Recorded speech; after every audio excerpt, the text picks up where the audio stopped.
Nessa hora nós vamos retomar a nossa série Sermão do Monte.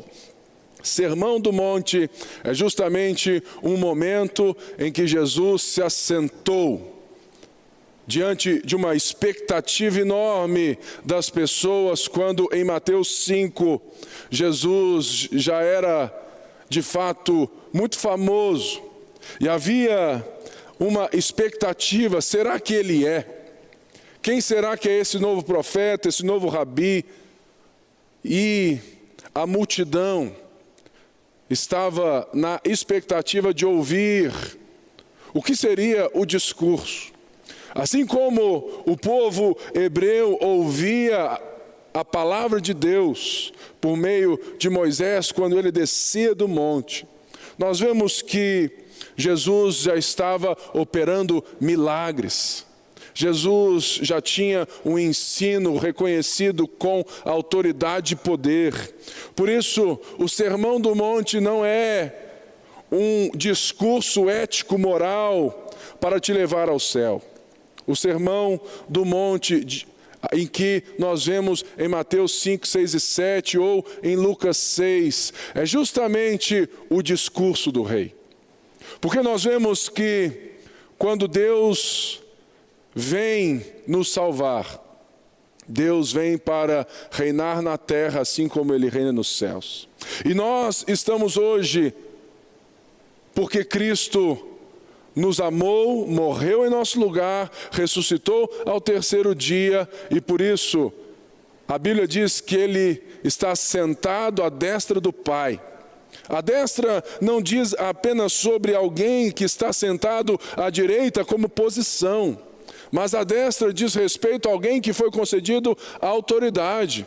Paulo já disse isso na sua carta de Filipenses, no capítulo 2, que Jesus não julgou o fato de ser Deus algo que ele deveria se apegar. Antes se humilhou, assumindo forma de servo, e foi servo até a morte e morte de cruz, para que hoje Deus o exaltou sobremaneira, e Ele tem um nome que está acima de todo nome, para que ao nome de Jesus se dobre todo o joelho, confesse toda a língua no céu, na terra, debaixo da terra, que Jesus Cristo é Senhor.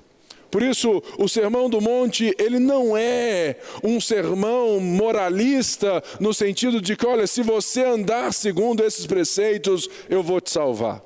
Mas não. O Sermão do Monte é um sermão onde o rei que chegou para reinar, porque quando Jesus chegou, ele disse: arrependei-vos, porque é chegado o reino dos céus.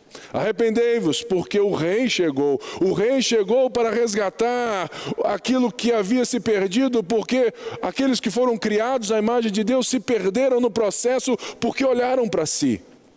Mas Deus nunca perdeu o controle da sua história e vem se revelando, e agora Deus estava no meio de nós. Deus encarnou. Jesus veio e Jesus então se assenta para falar o discurso do rei. Por isso, abra a sua Bíblia em Mateus 5, que hoje nós vamos refletir a partir do verso 17 ao 20, para relacionarmos Jesus ao Antigo Testamento e entendermos aquilo que Ele tem para nos dar nessa hora. Mas antes vamos orar. Senhor, muito obrigado, porque nós temos o privilégio de ouvirmos essa palavra em cada canto. Aonde estivermos agora, muitos estão em casa, assistindo do sofá. Outros estão, Pai, olhando pelo celular. Ainda outros estão vendo de uma forma livre no YouTube, para receberem do ensinamento do Senhor. Nós pedimos que aquilo que o Senhor reflete no Sermão do Monte, que o Senhor é esse bem-aventurado, esse pobre de espírito, aquele que chora, aquele que é manso, o Senhor é. E o Senhor nos chama para termos essa cidadania, para sermos, porque nós já fazemos parte do Teu reino. Por isso, Pai, abre os nossos ouvidos nessa hora, para que possamos em nome de Jesus, viver segundo o teu reino e não mais segundo os nossos próprios impérios. É que oramos e todo o povo de Deus disse amém. Mateus 5, 17 diz assim: não pensem que vim abolir a lei ou os profetas. Não vim abolir, mas cumprir. Digo-lhes a verdade, enquanto existirem céus e terra, de forma alguma desaparecerá da lei a menor letra ou menor traço, até que tudo se cumpra. Todo aquele que desobedecer a um desses mandamentos, ainda que dos menores, e ensinar os outros a fazer o mesmo, será chamado menor no reino dos céus. Mas todo aquele que praticar e ensinar esses mandamentos será chamado grande no reino dos céus. Verso 20. Pois eu lhes digo que se a justiça de vocês não for muito superior à dos fariseus e mestres da lei, de modo nenhum entrarão no reino dos céus.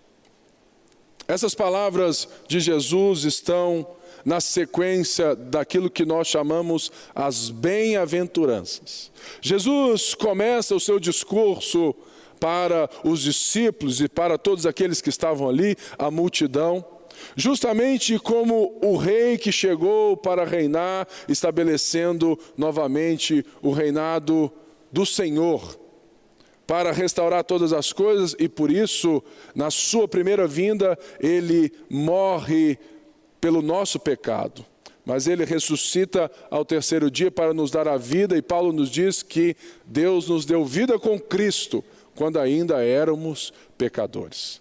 Então, sempre que esse discurso de Jesus é lido, nós precisamos entender, primeiramente, que ele não está falando de pessoas com hábitos naturais. Você não pode ser pobre de espírito e não chorar. Você não pode ser misericordioso e não ser manso. E Jesus então introduz no seu discurso, a partir das bem-aventuranças, falando da característica de um cidadão do seu reino, do qual ele mesmo é o primeiro cidadão deste reino. Jesus, como homem, viveu como um pobre de espírito, chorou, é manso, humilde de coração. Por isso ele diz: vinde a mim todos vós que estáis cansados e sobrecarregados, que eu vos aliviarei. E depois, então, Jesus disse: olha, vocês são sal e luz da terra. Uma das coisas que nós temos que aprender é que o Evangelho de Jesus Cristo, ele traz uma ótica totalmente mais clara, transparente, iluminada, reluzente a respeito da vida. Por quê? Porque quando Jesus diz: olha, não pense que vim abolir a lei ou os profetas, Jesus vai nos ensinar a sua relação com o Antigo Testamento, a revelação de Deus, a lei de Deus, mostrando: olha, eu não vim substituir, eu não vim revogar, eu não vim começar do zero, eu venho cumprir. Por quê? Porque nós precisamos entender que Jesus o tempo todo vai relacionar a diferença entre religião e o Evangelho. E uma das coisas que nós temos que aprender muito bem é que religião é diferente de cristianismo. Existe o cristianismo religioso, do qual, infelizmente, muitas horas nós podemos dizer que nós caímos nessas ciladas. Mas existe o Evangelho, a mensagem de Cristo, o povo de Deus, que vive diferentemente daquilo que nós vemos que Jesus vai falar sobre a diferença, sobre essa justiça que é acima, mais elevada do que a justiça dos fariseus e dos mestres da lei. Mas antes, nós precisamos entender que o Evangelho, ele é mais reluzente do que qualquer religião. Muitas pessoas veem que Jesus pode ser apenas mais um mestre, um rabi que ensina boas maneiras. E muitas pessoas usam o Sermão do Monte, achando que ali existe um corpo de doutrina, ou sabe, ensinamentos de sabedoria, dizendo, olha, se você quer ser um homem sábio, um homem reto nessa vida, se você quer ser uma mulher de valor, se você quer, aprenda com o guru Jesus. O Sermão do Monte não tem guru algum. O Sermão do Monte é o discurso do rei, que diz e que vem estabelecer a partir da boa notícia. Deus está no meio de nós. Deus veio nos resgatar. Deus está se revelando e por isso Jesus diz, olha, vocês a quem pertence o reino dos céus, vocês que são bem-aventurados, felizes, vocês são sal e luz da terra. Vocês devem se relacionar com as pessoas, com o mundo, diferente da religião, porque Jesus está dizendo aqui que a nossa justiça tem que ser mais elevada. Por isso, o Evangelho, ele é reluzente. Ele traz luz aonde as trevas já tomaram conta. E as trevas, meu irmão, minha irmã, estão tanto naqueles que não reconhecem a Deus, naqueles que excluíram Deus de seus caminhos, mas também as trevas estão presentes em todo pensamento religioso, em todos aqueles que oprimem com um conjunto moralista de regras, porque não entendem os discursos, a boa notícia que Jesus vem para reinar, e vem para reinar os corações, e não as tarefas, e não um conjunto de regras morais, porque Jesus não nos chama para vivermos de fora para dentro. A salvação não é aquilo que eu faço. A salvação não depende daquilo que eu faço. A salvação não depende do meu desempenho, da minha performance. A salvação depende daquilo que Deus fez. E Jesus está dizendo, vocês são sal e luz, vocês preservam, vocês fazem parte desse reino que está presente, porque eu vos chamei de irmãos. Eu resgatei vocês, agora exerçam essa cidadania. Assim como Paulo diz também, olha, exerçam a cidadania de vocês. Será que temos vivido dessa maneira? Ouvindo esse discurso do rei para sabermos que nós somos muito mais do que pessoas que precisam correr atrás da vida, ganhar um dinheiro para no final do mês, quem sabe, termos um certo prazer, entretenimento. Não. O Evangelho nos dá uma vida reluzente, um propósito, uma vocação nesta era, nesse momento, enquanto Jesus reina sobre os nossos corações, está reinando sobre todas as coisas, está estabelecendo por meio da sua igreja o seu reinado. Quando ele voltar, tudo será restaurado. Nós temos uma vocação, sermos reluzentes, preservarmos, sermos sal, dar sabor ao mundo. E a partir disso ele vai então dizer que ele não vem abolir a lei e os profetas. Mas o que isso quer dizer? Isso quer dizer que Jesus não vem romper com aquilo que Deus estabeleceu, porque lembrem-se, Jesus não pode romper consigo mesmo.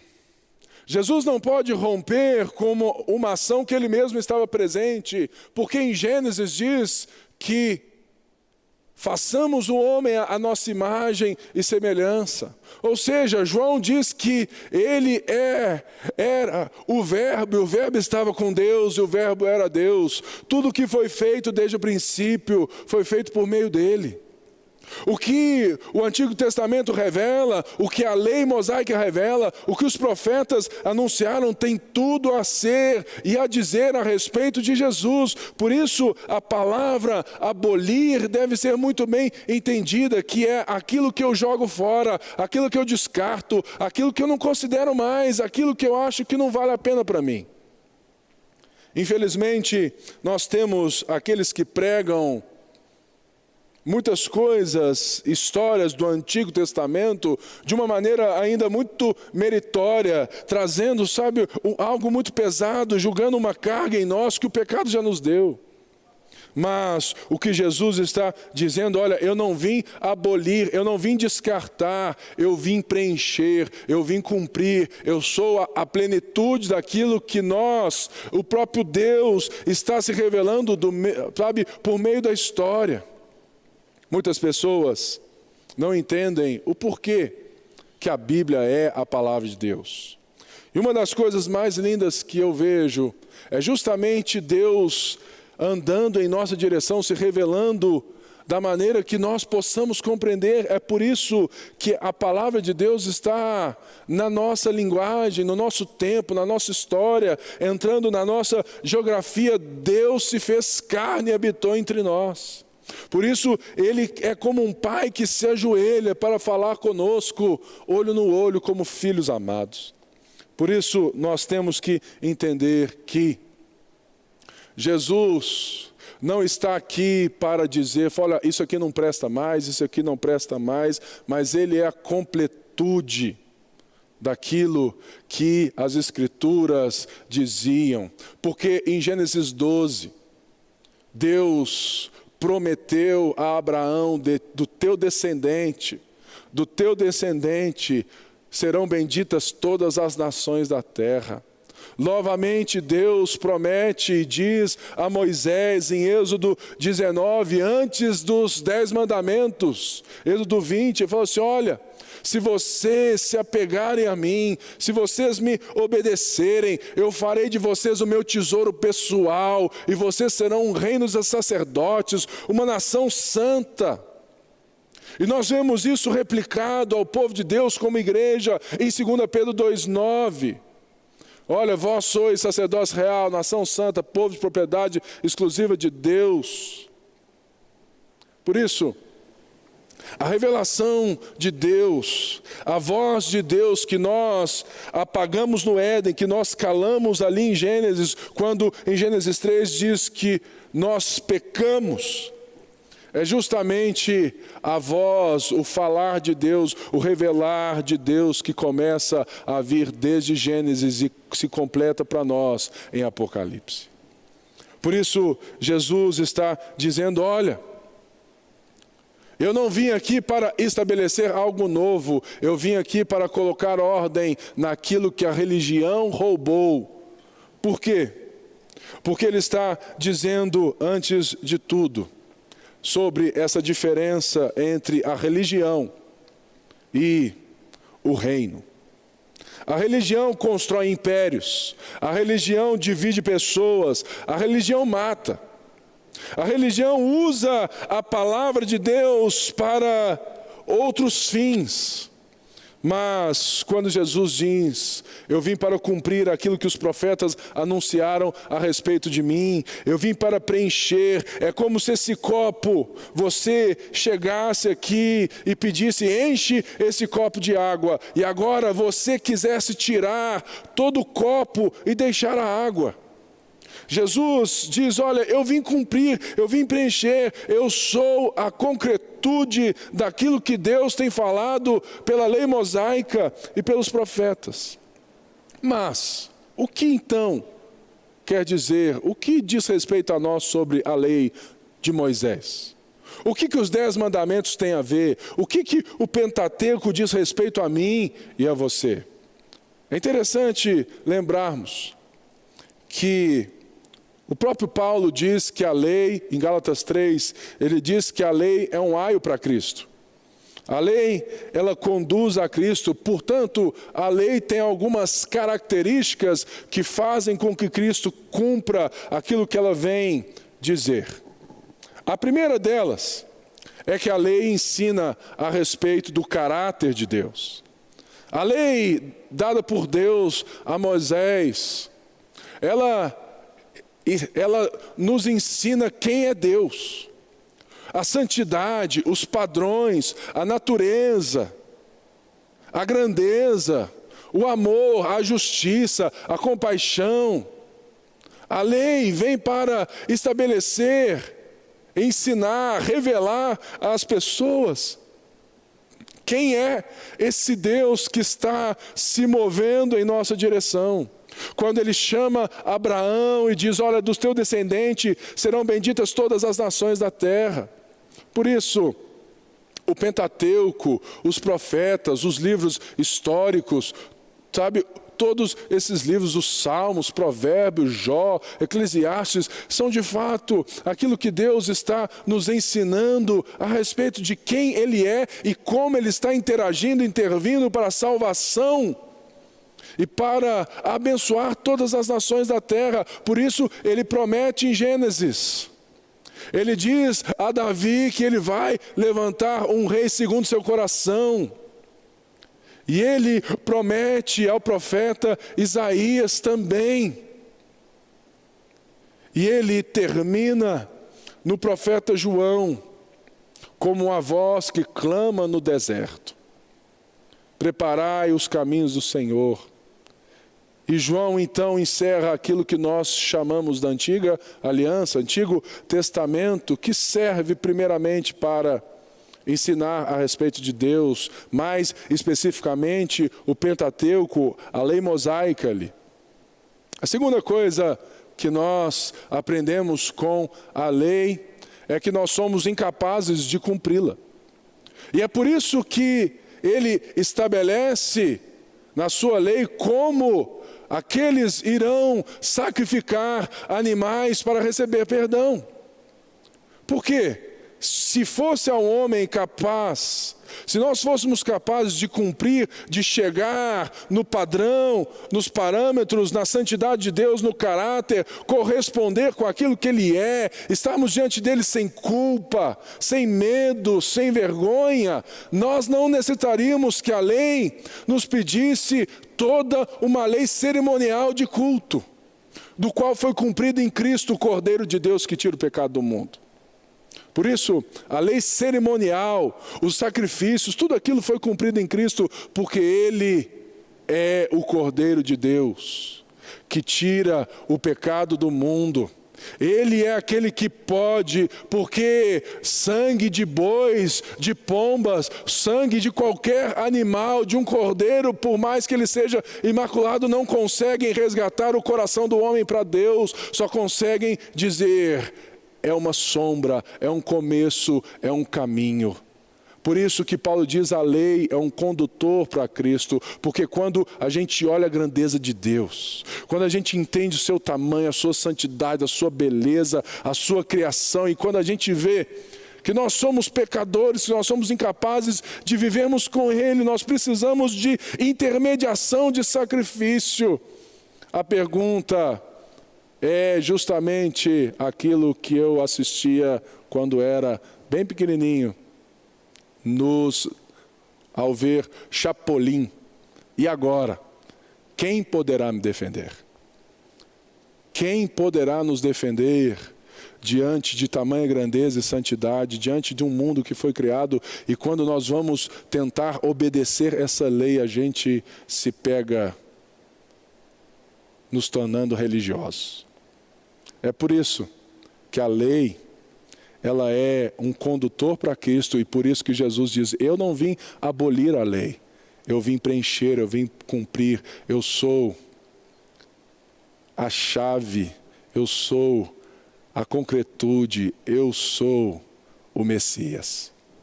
Aleluia, aleluia. E é por isso então que ele vem, e ele nos ensina mais uma coisa sobre a lei. A lei, meus irmãos, ela também serve para preservar o ser humano, o mundo de tamanho pecado. Porque se não houvesse uma lei para frear, para refrear tamanho pecado, pense. Nós vamos ver isso nos próximos cultos, quando entrarmos a partir do verso 21. Mas Jesus falou assim: olha, vocês ouviram dizer no verso 38, olho por olho e dente por dente. Por quê? Por que que o antigo, diz isso? Por que que a lei nos ensina isso? Não é por como uma forma de vingança, mas é para refrear a vingança. Porque nós, como pecadores perdidos sem Deus, nós iríamos vingar as pessoas por qualquer coisa. Nós vemos todos os dias aí, nos jornais, que tal pessoa matou a outra, esfaqueou a outra, porque ela fez algo pequeno diante da grandeza de um assassinato. Uma pessoa xingou a outra, o cara saiu do carro, só porque o outro buzinou nas costas e deu um tiro na pessoa. É justamente a lei que veio para refrear esse pecado, essa vingança sem qualquer dimensão.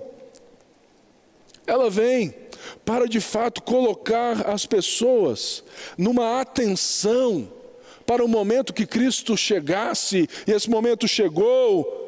Cristo estava ali, o rei discursando a respeito do seu reino, e estava então contrapondo ensinamentos religiosos que estavam deturpando o Antigo Testamento, a lei de Deus, os profetas. E por isso, Jesus vai dizer, olha, enquanto existirem céus e terra, de forma alguma desaparecerá da lei a menor letra ou menor traço, até que tudo se cumpra. Porque, irmãos, nós precisamos entender que a palavra de Deus é uma coisa só. Deus começa a se mostrar em movimento para nos salvar em Gênesis. E Ele continua nos salvando, chamando um povo para si, chamando uma nação. Deus constitui, elege uma nação, Israel, e a diz, olha, vocês são reino de sacerdotes, vocês devem se relacionar com outras nações para que eles vejam e saibam que só o Senhor é Deus. Mas você sabe muito bem da história e você sabe que isso não aconteceu. Por isso surgiam os profetas. Os profetas surgiam justamente para quê? Para chamar as pessoas de volta à voz de Deus, aos caminhos de Deus, aos preceitos da lei. Por isso, a lei, ela também é profética, porque ela está anunciando, ela está direcionando, norteando, ela está dando um caminho, é esse aio que Paulo fala em Gálatas 3. E nós vemos algo que eu acho maravilhoso, que está no profeta Jeremias, no capítulo 29, quando o povo hebreu, que foi desobediente, porque não consegue cumprir a lei, eles então foram levados cativos à Babilônia.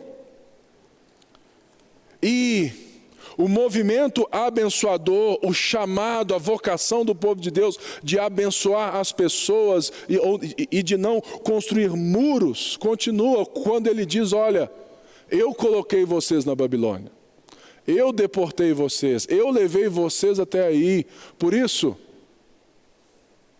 orem pela prosperidade dessa cidade. Orem pela prosperidade, casam-se, tenham filhos e filhas. Ou seja, eu coloquei vocês aí, por isso, continuem na vocação de abençoar, porque eu estou restaurando, eu estou me revelando e eu estou chegando. E Jesus vem então discursando como esse rei que chegou, está dizendo qual é a relação dele com todo o processo até então religioso dos judeus, com aquilo que Deus estava dizendo até então. Por isso, ele fala assim, olha, nenhum traço, nenhuma vírgula, nada irá desaparecer enquanto tudo não se cumprir. E esse tudo deve ser entendido não apenas com a chegada de Cristo, porque isso seria abolir. Se eu entendo que com a chegada de Cristo, a lei e os profetas não têm mais valor, então eu estou dizendo que eu estou usando a palavra cumprir para abolir. Logo, o cumprimento ele é contínuo, ele acontece, mas ele permanece. É por isso que muitos autores e teólogos nos ensinam a respeito da lei nos seus três aspectos. A lei civil, que foi designada para a nação de Israel, na maneira, nas dietas que eles deveriam viver naquele tempo geográfico. As leis cerimoniais que dizem respeito aos sacrifícios de culto que eles deveriam fazer, porque o descendente ainda não tinha chegado, o Cordeiro de Deus ainda não tinha sido revelado, ele ainda não tinha sido imolado como Jesus se entregou por nós. Por isso Jesus cumpre isso. Mas todo esse arcabouço da lei revela o caráter, e caráter quer dizer de ética, de moral, de valores, de princípios, e tudo isso nos ensina então que por trás de toda lei civil, de toda lei cerimonial, tem os 10 mandamentos e tudo aquilo que traz os princípios, os valores desse reino. E Jesus está dizendo: olha, eu não vim descumprir, eu vim resgatar, eu vim para mostrar algo mais profundo. Eu não vim para viver, para mostrar a vocês uma religião exterior, um sacrifício diário que você faz, mas eu vim resgatar o coração. Por isso, bem-aventurados os pobres de espírito, que reconhecem em si mesmo, no seu coração, que precisam de Deus. E ele diz: os céus e a terra não passarão enquanto eu não cumprir isso aqui. Ou seja, até o momento da segunda vinda, creio eu, nós temos que entender que toda a Escritura é útil para o ensino, para a instrução, para a correção, para a repreensão, para que todo homem de Deus seja plenamente capaz. Toda a Escritura. O problema é que muitas pessoas se relacionam com as Escrituras, com a lei, de uma maneira como um checklist de regras. E não sabem diferenciar aspectos literários, geográficos, históricos de um tempo progressivo. Deus está se revelando cada vez mais, e Ele se revelou por toda a Escritura. Mas quando Deus vem, quando Jesus aparece, Ele é a imagem do Deus invisível, segundo Paulo em Colossenses. Ele é a expressão exata do ser de Deus.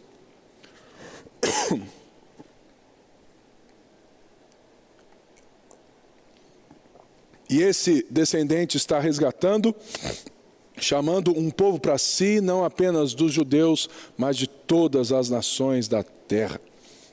Por isso, a lei e os profetas têm todo sentido no Novo Testamento, estão entrelaçados, essa voz de Deus que vai nos chamando de volta, e agora em Cristo nós estamos pela graça. E a lei, então, ela não pode ser cumprida se não for pelos meios de Cristo. É por isso que ele diz no verso 20, pois eu lhe digo, que se a justiça de vocês não for muito maior, superior à dos fariseus e mestres da lei, de modo algum entrarão no reino dos céus. Lembre-se, é importante que você esteja atento em todo o tempo, porque muitas pessoas continuam lendo a Bíblia como se fosse um conjunto de regras, um manual, aonde eu tenho que ver lá o que eu tenho que fazer.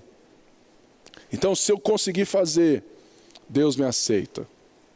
Não, meus irmãos. A Bíblia não é um manual.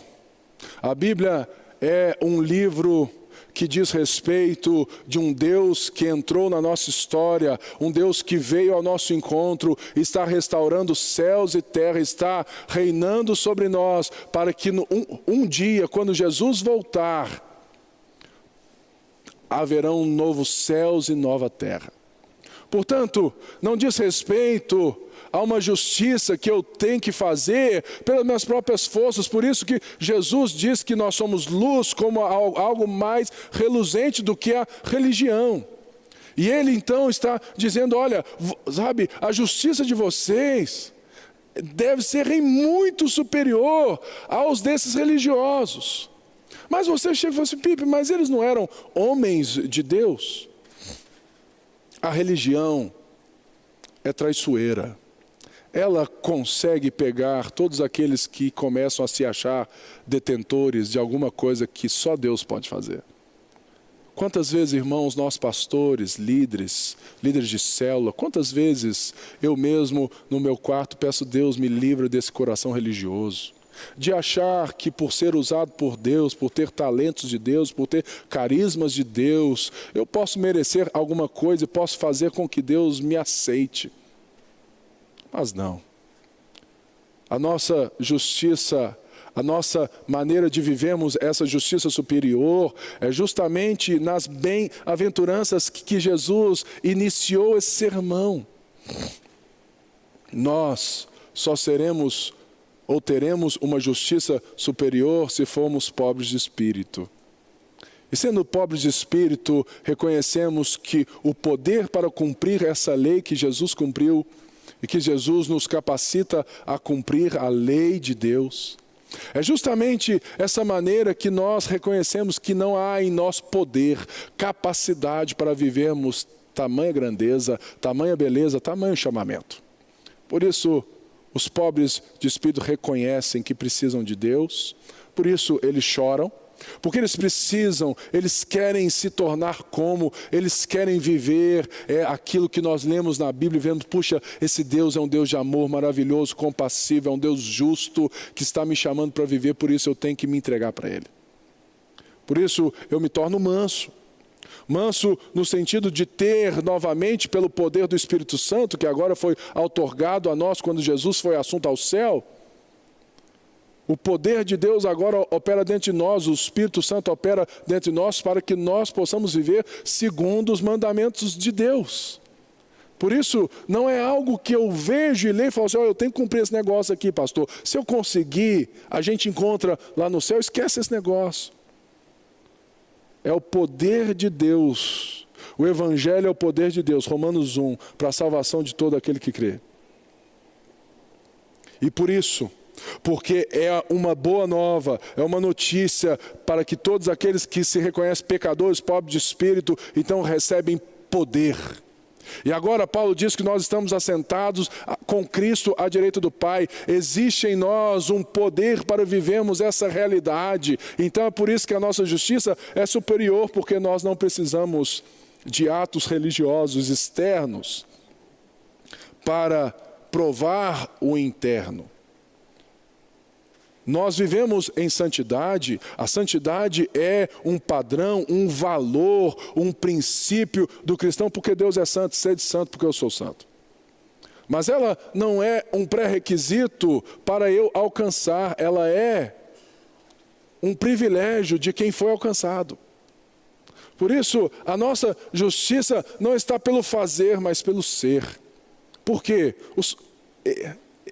Todo o sistema religioso, todos esses homens fariseus, eles estavam criando a partir da lei mosaica um conjunto de regras, de outras leis, estavam expandindo, estavam fazendo o cerco ficar mais difícil para que todos aqueles que não tivessem ou não achassem que tivessem essa capacidade não conseguissem.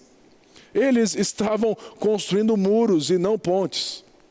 E o Evangelho é ponte, é mensagem, é reconciliação, é novos começos. O Evangelho é vocação, chamamento para quem é sal e luz. Por isso, a religião, ela não faz parte da cidadania desse reino que está discursando as multidões.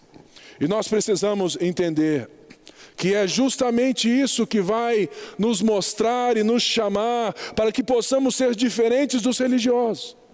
No sentido de que os fariseus tinham mais de 600 prescrições, sabe, a partir da lei de Deus, para entendermos, para que se você cumprisse essas coisas, você chegaria lá, você chegaria aqui. Não é aquilo que eu faço que de fato me coloca, não é aquilo que eu faço que me dá o direito, mas é aquilo que foi feito por mim. E quando eu entendo, quando eu sou pobre de espírito, quando eu me prostro, quando eu me torno vulnerável diante de Deus, então, sim, essa justiça será superior, porque ela vem do alto. Ela vem do alto, ela não se estabelece a partir de um conjunto de regras moralistas. Lembre-se, meus irmãos, o que Jesus vem, o reino de Deus, não diz respeito aos religiosos e nem aos pagãos. Ele é um novo e vivo caminho que veio até nós em novidade de vida para dizer que Ele veio até nós. Por isso, eu não vivo em santidade para que Deus me aceite. Eu vivo em santidade porque Deus me aceitou. E eu sou grato e agora querer e chorar de ver que eu não sou como Ele, que muitas vezes eu estou longe dessa justiça, mas eu quero e clamo, Jesus, transforma o meu coração. O que o Sermão do Monte, o que Jesus está dizendo aqui e vai continuar nos próximos cultos nos falando, é justamente que, olha, eu não vim estabelecer um conjunto de regras, eu não vim libertar vocês de Roma, eu não vim reinar segundo os padrões desse mundo. O meu reino é o reino de paz e amor, o meu reino é o reino do alto, o meu reino é o reino que transforma corações. Por isso, Jesus vai, a partir do verso 21, voltar à essência da lei. Ele não vai nem reinterpretar, porque soa de uma maneira meio estranha, não é verdade? Se você não, ele vai reinterpretar. É como se ele estivesse dando algo novo. Não, ele vai limpar o negócio, ele vai tirar a crosta religiosa da coisa. Por quê? Porque todos nós temos a tendência de envelopar as coisas. Todos nós temos a tendência de acharmos que a forma que eu faço que deu certo é a forma certa de se fazer, não é verdade? Eu vivo isso e vejo isso muito quando nós estamos aqui como igreja plantando novas igrejas. E quando nós vemos igrejas que estão dando certo, estão cheias, e a gente às vezes olha como que eles fazem o culto, como que eles filmam, como que eles tocam, quais as músicas eles fazem, como que eles recebem as pessoas. E a gente quer meio que dar um Ctrl+C e Ctrl+V no negócio. A gente pega uma igreja lá da Austrália, valiosa, relevante, e quer muitas vezes usar as mesmas roupas, usar os mesmos paradigmas, a mesma receita de bolo. Irmãos, a palavra de Deus não é uma receita de bolo. A vida com Deus não é uma prescrição de remédio, de fatos, de atos que eu devo fazer. A vida com Deus é um entregar-se ao mover, ao amor de Cristo, ser vulnerável novamente e destampar os ouvidos para ouvir a voz de Deus e viver segundo essa voz. Por isso, ele diz, olha, não é olho por olho nem dente por dente. Não é você que acha que pode se divorciar, sabe, porque de alguma maneira você não se sentiu agradado, então você pode religiosamente fazer o que você quiser. Não, Jesus eleva isso ao coração. Certa vez, alguém me disse que estava muito chateado, porque haviam falado mal dessa pessoa. E uma vez eu li um livro que conta muito disso, que fala assim, quando falarem mal de você, dá graças a Deus. E fala assim, ainda bem que você sabe só isso. Sabe por quê, irmãos? Entre nós, as pessoas falam mal das coisas boas ou ruins que nós fazemos. Mas as pessoas não conhecem a podridão daquilo que nós pensamos. Mas Deus conhece. É por isso que nós vamos entender que o que Deus está dizendo não é casca, não é fazer, mas é ser. O que Deus está resgatando, o que Jesus vem dizer que, olha, o povo que faz parte do meu reino, a lei do meu reino, os preceitos do meu reino, não dizem respeito àquilo que vocês fazem para mim. Mas a esse choro de saber, irmãos, que toda vez que eu olho com um olhar concupiscente, olhando para alguém, sabe, nós brasileiros temos esse olhar muito vulgar para as mulheres. Porque a nossa cultura valoriza bunda e peito, a ponto de uma das nossas maiores festas nacionais serem 3 dias de bunda na televisão. E a gente fica lá assistindo, ó que bunda bonita, ó que peito bonito, ó que não sei o quê. Não, irmãos, Claro que não. Jesus está dizendo, olha, eu quero trabalhar o coração. Quem faz parte do reino trabalha o coração. Falou assim, Deus, cria em mim um coração puro. Eu não quero passar pela rua e ver como nós vemos, sabe? Quando você está andando na rua, vê uns jovenzinhos, aí passa alguma moça assim, bonita, e eles não olham para ela, eles olham para baixo, falam assim, ô lá em casa. Não tem essa. Por quê? Porque esse ô lá em casa é um pensamento perverso assim, eu me imaginei na cama com essa mulher. E Jesus vai falar que essa é a justiça superior quando nós deixamos Deus transformar o nosso coração. Porque os religiosos têm cara de crente, eles falam igual aos crentes, eles pregam bem igual aos crentes. Eles enchem os templos, eles sabem se mover pelas escrituras, mas eles não têm o coração no reino. Eles não têm. E Jesus diz que de modo nenhum essas pessoas entrarão no reino dos céus. Irmãos, Jesus foi odiado porque ele se assentava com os pecadores, comia com os pecadores. Jesus foi odiado porque ele revelava os segredos do coração da religião. E nessa hora eu quero fazer um apelo a justamente esses dois tipos de pessoas. Pessoas que precisam descobrir o discurso do rei.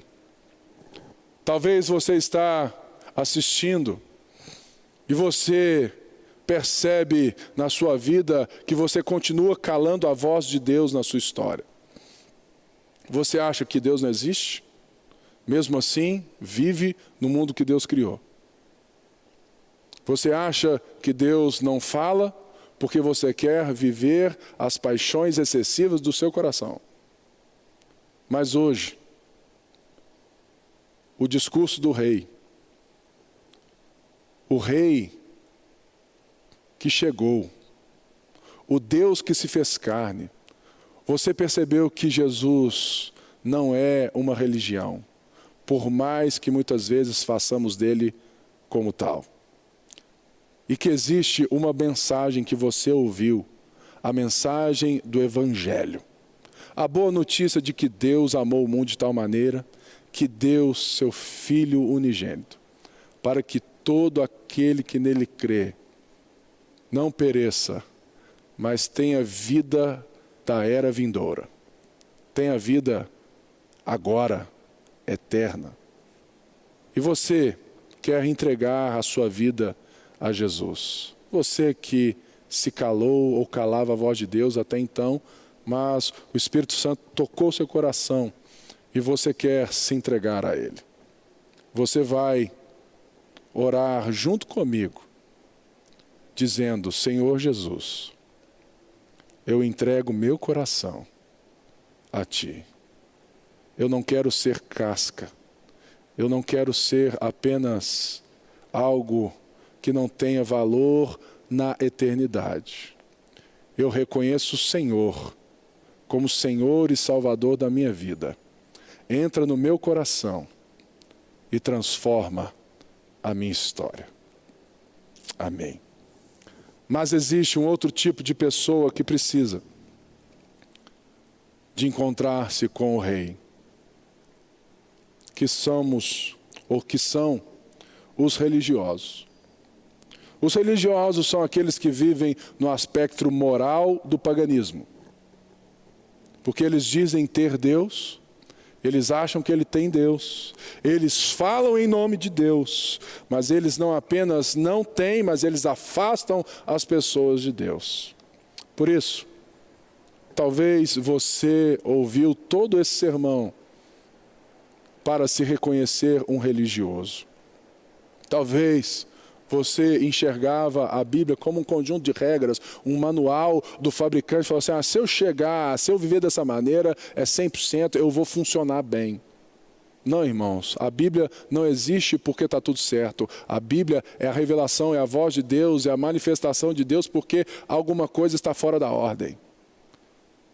Todos pecaram e destituídos estão da glória de Deus. E a religião é incapaz de reconstruir essa ponte porque ela insiste em construir muros. Talvez você seja um crente há muitos anos, frequente a igreja, seja até a minha ovelha, mas você hoje foi convencido pelo Espírito Santo que você precisa se arrepender e você quer ser um bem-aventurado. Bem-aventurados os pobres de espírito, porque deles é o reino dos céus. Bem-aventurados os que choram, porque serão consolados. Bem-aventurados os mansos, porque herdarão a terra. Bem-aventurados que têm fome e sede de justiça, porque serão fartos. Somente Jesus é a expressão exata dessa bem-aventurança. Mas como concidadãos e irmãos de Jesus, pelo poder do Espírito, pela ação de Deus na cruz do Calvário e a ressurreição dentre os mortos, você pode sair do buraco da religião também. Por isso, ore junto comigo, dizendo: Senhor Jesus, eu volto aos teus caminhos. Tira de mim toda crosta religiosa, todo coração preconceituoso, endurecido, que coloca a minha vida acima da vida de outras pessoas, julgando os pecadores, achando que eu sou um santarrão. Mas eu me reconheço novamente como um pobre de espírito, um incapaz. Eu preciso da tua vida, Jesus. Eu preciso me reconciliar com o Senhor. Em nome de Jesus. Amém. Se você orou isso junto comigo, aceitando Jesus ou se reconciliando com Ele, você vai ligar agora para nós. Nós temos uma equipe do telefone da paz, os números irão aparecer aqui na tela. E nós vamos orar novamente por você, nós vamos ouvir você e nós vamos abraçar você. Porque nós não queremos ser religiosos, nós queremos ser essa ponte. Você está ouvindo essa mensagem justamente porque nós queremos construir pontes. Chegar em cada casa, levar cada pessoa a um relacionamento público e crescente com Jesus. Se você, então, quer viver a igreja de uma forma mais intensa, não fique de trás das telas. Saia de trás do celular, da televisão. E venha estar conosco como família de fé em um dos nossos GCs ou nos nossos cultos. Todo domingo eu estou aqui neste mesmo local, às 20h30. E nós temos uma família de Deus que se reúne.